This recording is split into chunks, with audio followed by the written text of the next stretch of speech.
We're talking business, nothing but talk. This is the Coast Business Radio Podcast. After 94 years of welcoming the public to its idyllic hinterland retreat, the iconic OReilly's Rainforest retreat has closed its doors temporarily. But good news, the vineyard is still opening. Shane OReilly is the Managing Director of OReilly's and is also the Chairman of the Queensland Tourism Industry Council. Shane, tough times.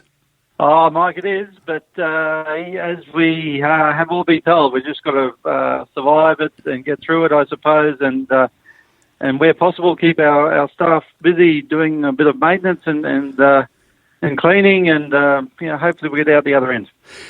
Also, you still have most of your staff there, and you're of course waiting for the job keeper allowance to come through, but. Why? Can I just ask you why the staff are still there? Is it because they really can't go anywhere else? Well, the staff at OReilly's, there's about 70 on site, half of which are here because they just live here and they don't really want to, or they maybe don't have family close by and they don't want to go to them. So they're here and they're, helping and doing a few things, a few odd jobs around the place. But the other half are international visa holder staff, unfortunately, who aren't eligible for any of the job seeker or job keeper payments, have no money to be able to fly home to their country, and probably even if they had the money, they couldn't get back there anyway now. So we're having to house all our staff for free. We're not charging any of them, and feed them for the probably 5 months or 4 months until this comes to an end, because those particularly those internationals just don't have anywhere else to go. But I have to say, what a lovely place to do it tough. Well, yes, I suppose it is, and the park's still open, so people can still go for walks and that type of thing. So yeah, that's nice. But it is eerie having a big resort like this and just having no people around at all. It's very strange. I was just reading about the coronavirus and how it's having an effect on pollution around the world. And I just recall, just from you mentioning that, there was this view of the mountain range in some part of India, which a guy said he's been living there for 30 years, has never seen those mountains, but because no one is out and no one's driving, he can actually see things he hasn't seen before. So I suppose there's an upside to a dreadful occurrence at the moment. Well, that's certainly right. I think there's a lot of talk about that with the Himalayan region particularly, but certainly we don't notice any difference up here. It's still pretty clean and clear and pretty nice, really. They say it's God's country, but look, OReilly's been affected by a few recent events. I'll just go through quickly. Fire, the coronavirus. On top of that, the insurance, which I was just reading about it. It's just astronomical. Look, can you tell us about the insurance thing, because it really has jumped just out of reality. And it would seem that you're not the only one in the same boat. Others are also in the same boat with exorbitant fees. That's right, Mike. I think it's going to affect, unfortunately, it's probably going to affect all of Australia as their insurance comes around for renewal. Ours just happened to be up for renewal at the beginning of the year, so we were like first cab off the rank. But certainly for a lot of the Australian-based insurers, decided that even though we're surrounded by a rainforest that hasn't burned in 3 million years, that is still too high a risk. And so when you go to London, the lender of last resort as such, they can pretty well name their price, and that's what they've done. And that's going to affect, I think, businesses. Doesn't matter whether they're on Tasmania or Kangaroo Island or Adelaide Hills or the Hunter Valley, it's going to affect them all as it rolls out. And it does really require some government intervention. I'm not a big government intervention type guy, but this certainly does require, I think we need to look at caps on payments of liability and maybe even underwriting some of the more risk areas for businesses so that they can get insurance which is means their business is still viable and can still operate in those regional areas. Just to give us an idea, Gold Coast Bulletin said that last year your insurance was $380,000, covered losses up to $70 million, and this year it was quoted that the figure has jumped to $1.3 million with coverage of just $10 million. Is that about right on the ballpark figure? It's hard to believe, but it's absolutely correct. It's hard to believe those figures. That's just how does a business survive then? I mean, how do you budget from your plan, start of the financial year, just before the financial year, and you say, okay, this is what our insurance is going to be. We haven't had a fire here, as you said, in 3 million years. How do you adjust to that? I mean, how does a business survive?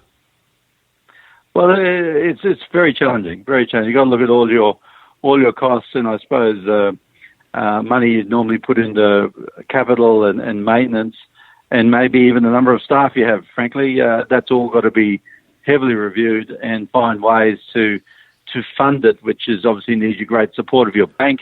Our bank has been very supportive of us, I suppose. We're in a fairly unique situation, so we're a bit lucky there, but it certainly means that we are working to pay the profits and the wages of people who are out there in the beautiful surrounds of London, rather than really paying for profits and wages of people here in Australia. We're essentially working for them. Do you think they're bad sports at cricket? Who knows? Look, well, that's right. Yeah, it is. Insurance is a cyclical industry, so they say it'll come back. And that price will come down most likely, and it could be as early as next year. But it is. I think we've got a lot to learn from New Zealand. New Zealand have been fairly smart in capping a lot of payments and keeping insurance costs down by doing that. But Australia hasn't gone down that route. But I think I think these bushfires have put us in a situation where really we probably need to look at that more closely. And I think it would be absolutely headline news today if it wasn't for the coronavirus. You mentioned the bushfires. You were critical of the enforced evacuation of O'Reilly's in September. Tell us about that. I mean, I couldn't believe it. Again, I read this and I thought, in this day and age, is that really happening? Well, you can't blame anyone. It was a mistake. There's no doubt about that, and certainly the authorities have confirmed that. But it can't be blamed on anyone. There's so many pressures on people in those situations. Their main aim is to save lives, and they're often working in an area that they don't know and they're not really familiar with, and they're people who are put under tremendous pressure, and so people sometimes just make the calls, and in hindsight, you think, well, surely that was a strange call to make, and that's one of those things we've been told that it just won't happen again, but it did, and it was a shame, but that's life. We get on with it. $400,000 later. Yeah, it cost us about 260 in cancellations within 24 hours, and then another. We estimate very, very minimally another 140, 150 in lost bookings over that next week. So it's one of those things. Could have done without it, but compared to coronavirus, it's fairly minimal. Look at it now. It is. Come on, vaccine. Look, now the future of O'Reilly's. I mean, we're talking to a tourist operator in the Tweed last week, and he says, dreadful as it is, you can sometimes sit down and reevaluate and discuss new initiatives and different ways of operating. Are you doing that, or are you just thinking about going back to dairy cattle and becoming a dairy again, and a vineyard, of course? Well, I did sort of joke about we could go back to dairy cattle, so it's a strange situation where farming looks to be a more stable and profitable industry than tourism. No, we don't really have that intention. And yes, starting probably next week, we intend to sit down and start reviewing every aspect of our business and just looking at ways to see how we can change. Because when you're working and you're busy and we're sort of full most weekends, there's not a lot of opportunity to really change things in any substantive way. You sort of have a gradual evolutionary change. But this certainly gives us an opportunity to sit down, really review what we're doing and say, well, we might make a more substantive change here when we reopen. O'Reilly's might be, I'd say it probably will be a little bit different to when we closed. Okay, just there's only you and I and a bunch of others listening. Just some ideas that you have for these changes, because you are iconic, and I mean, really, everybody in Australia knows of O'Reilly. So any change you make could affect maybe the future for those customers. So will you just enhance the best bits, or will you do some dramatic changes? Well, I think at this day we'll look at trends, and the trends are particularly in the scenic rim, the eat local trend, and that's been quite strongly promoted and got very good feedback. And I think, if anything, this coronavirus has probably highlighted the importance of that more so. So we have a lot of land up here. We have ourselves quite a bit of spare land, and possibly we could go back to looking at what O'Reilly's did when it first opened, and it was essentially grew all its own vegetables. And we've got beautiful volcanic soil here that vegetable growing is made for. And that's just one possibility. We could go back and start looking to become a little bit more self-sufficient. So you actually then go to enhance almost perfection, because that just follows on what you're all about anyway, doesn't it? Well, it does, yeah. I think people generally come for us for nature and for food and relaxing, and so we have changed our activities over the years a bit by adding in a number of soft adventure activities. But again, this would be probably an opportunity to really look at that in a bit more detail and see if we can't organise something else to have another attraction, another reason to coming on the activity front in time for when we reopen. What's the future of tourism in the hinterland and the Gold Coast? I know one is really beautiful, Mother Nature. The other is sort of like wham, bam, thank you, ma'am sort of stuff, because it's really full-on activities, beaches, that sort of stuff. So chalk and cheese here, but the overall package, where do you see the future of the Gold Coast and its surrounding areas in tourism? Yeah, well, I do think the coast, and they certainly have in the recent years, they've embraced the hinterland and the scenic rim much more than they did before, and so Brisbane Marketing for that matter. And I think this is again a reflection of their clientele, saying that they like the bright lights, but they actually quite like country as well. And this country that we've got here is very close to those urban areas. So you can do a day trip, or you can be out for a weekend or a stay without a long drive. You can do it in a couple of hours. And I think as the accommodation product, and the activity product evolves in the scenic rim, we'll see a further interest from these urbanites who are wanting to get out and experience a little bit of country, whether it's for a weekend or whether it's a longer stay for holidays. And again, I think, if anything, this whole coronavirus is probably going to support that more so. I think the domestic market will be relatively stronger than the international market once we get back to some normality. And I think people will be very focused on family, on friends, on close activity, and supporting their local providers and local tourism businesses. So I think that speaks very, very strongly for the scenic rim and the hinterland of the Gold Coast.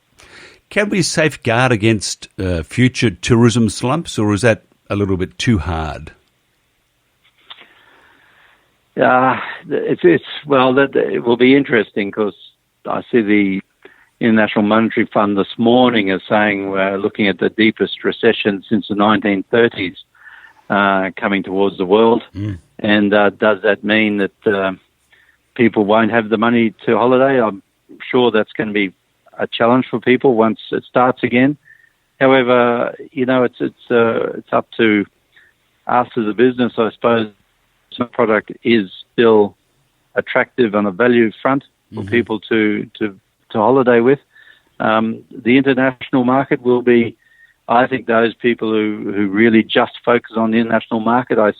I would think that their business model would have to be reviewed because we have always been, 80% in the domestic, and I think probably that's maybe where people need to look back to. If they're the other way around, they're 80% international, that puts them at high risk and they're going to take a fair while to recover.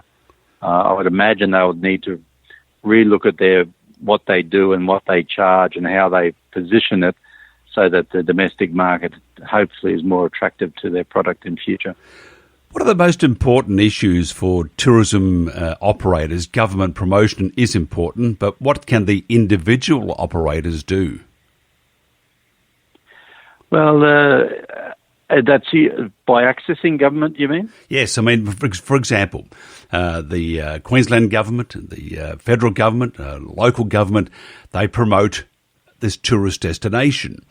But a lot of businesses just rely on that as a promotion. You don't. You actually are out there, and a lot of businesses do that, but there are many that don't, so they wait for someone else to do it. So if you were say if you bought a B&B and you were set up in, just say, Broadbeach, it would be pretty foolish, wouldn't it, just to rely on those government entities to promote you. I mean, sure, that helps, but you also need to tell people what you're about. So what sort of promotion can a business do that sort of maybe goes hand in hand with the government promotion? Yeah, well, I'd go almost the other way and say I wouldn't rely on them at all because that's putting your I was being life polite. in their hands. I was being polite. Yeah, I'm not, unfortunately. But no, these days there's really no excuse for, even down to someone's got one B&B bedroom, there's absolutely no excuse for not marketing themselves through social media. And anyone who's not doing that, I'd find it hard to believe they're not, because the business that you generate through social media now, whether they're purely sharing, customers sharing photos and experiences, or whether you're using paid ads, but they all work pretty well. And I suppose for us, we're maybe more focused in that area than most, particularly Instagram, because we're a very picturesque destination. Instagram is made for us, but we focus very heavily on that, as well as Facebook, of course, and a few of the others. But the way the market now works is that if you can get your business out there and someone else is sharing it with their friends and saying how good it was, my God, that's the best marketing you'll ever have. You'll cut through everything and you'll have a steady stream of people to your front door. And that's where pretty well all our efforts go these days, is into ensuring that those lovely photos people take, we share them. We put, paid ads up to help where it's needed. But the social media now is so good, and I think it's just made for Queensland tourism because, generally speaking, we are a picturesque, beautiful country, and that's what we really want to have people promoting. And I think that's the future of marketing of tourism, more so than the older big agencies that try and do broadcast ads for the whole of Queensland. Maybe that works for international, but I don't think it works domestically anymore. Okay, now that it's Easter, I mean, I really dislike Easter except for the religious side of things, but nothing was opened. Well, every day has been like Easter of late. But to get you through these times of hardship and concern, you have some fabulous wines. As a suggestion, because not that I'm giving you a overt plug here, but as a suggestion, what sort of wine would you suggest, or a couple of wines that would help you through the coronavirus from your vineyard? Well, it is quite amazing. It is quite amazing that our online sales over the last week, we probably sold more online in the last week than we sold last year. They've just exploded, and we've got staff going down there every day to pack wine up and send it out. So it's certainly, again, hitting a chord, and we're packaging things like O'Reilly's books with it and giving really good specials to make it really good value, and people are responding to that. So I think that works. What type of wine? Well, it's wine is unfortunately so individual. Believe me, there's some wine that we sell which I'm not a great fan of and people just love, and there's other wines I think are pretty good and I get told by people that don't like it at all. So it's very much up to the individual. But I think with wine it's a bit like walking tracks and national parks and viewing the different areas of Queensland. It's going back to the same one all the time probably doesn't teach you enough or give you enough experience. I think you've got to keep trying with wine, a new wine, different whites and varieties we have in Queensland, Queensland now has so many different varieties that we are growing. And if you don't like red, some people say they don't like red, well, that's fine. Maybe they should just start with then a rosé and then maybe slowly go to something a lighter style of red, a Sangiovese or a Nebbiolo, which again are growing out of Stanthorpe these days. And they don't have to go and use a heavy red; they can use a light red. And as long as they're experiencing it and finding it's okay, they'll probably find their palate develops, and they will like it in the end. Maybe for your next meeting for future initiatives, a couple of glasses or bottles prior to that might induce some creativity. Well, I've tried that on many times. It sometimes works, and sometimes comes a copper too. Well, you seem to forget it. That's the trouble after the third bottle. What happened last night? So maybe you need to take notes down, but not too many notes. Otherwise, you never know what might happen down the future. Look, Shane, pleasure chatting with you. If somebody wants to find out, okay, you're closed at the moment until the coronavirus just dissipates, but for good wine and to find out more about you, how do they do that? Well, our website is got our latest information on there, and we're sending out specials all the time. And we will have staff back in our offices from next week to answer phone calls and emails now that the JobKeeper thing, it seems, has all come through. So, yeah, we won't be operating as an accommodation business, but our cafe up on the mountain is still open. We're still doing takeaways from there. And I see our vineyard's still doing wine sales and picnics down there if people want to try it. But, it seems to be fairly strongly indicated that maybe this weekend everyone stay at home, but then maybe next week people might be able to get out. Who knows? They're getting a little bit of cap and feeder. Yep. O'Reillys.com.au is the website. Shane O'Reilly from O'Reilly's. Thank you very much for your time, and we'll chat later. Thanks, Mike.